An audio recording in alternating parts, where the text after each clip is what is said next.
দর্শক আজ বইমেলার দ্বিতীয় দিন, শুক্রবার, বন্ধের দিন। কিছু ইনস্টল আপনার নতুন আঙ্গিকে করতেছে, কিছু কিছু চালু হয়ে গেছে, কিছু কিছু পুরাদমে কাজ চলতেছে, কিছু কিছু কাজ কমপ্লিট হয়ে গেছে। যেহেতু দ্বিতীয় দিন, আবার মাহে রমজান রোজা, যেহেতু শুক্রবার, ওই আঙ্গিকে কিছু মানুষ আসছে, আবার যে তুলনামূলক যে মানুষ আসার কথা ছিল ওরকম মানুষ এখনো আসে নাই।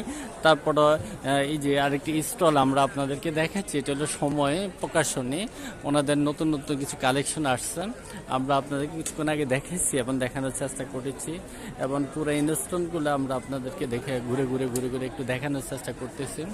বইমেলার যে আকর্ষণগুলো, যেমন যে আমরা আপনাদের কিছু পিকচার দেখাচ্ছি, যেমন এখানে ওনাদের হাইলাইট করা কিছু বই আছে, তারুণ্য, আমার সন্তান আমার স্বপ্ন, প্রিয় বন্ধু, আমি নারী আমি পেশাজীবী, আমার মা আমার বাবা, যুগোপযোগী 2026 হাইলাইট করা ওনাদের কিছু নিত্য নতুন বই প্রকাশনীতে আসছে, সেগুলো আমরা আপনাদেরকে একটু তুলে ধরার চেষ্টা করেছি দর্শক।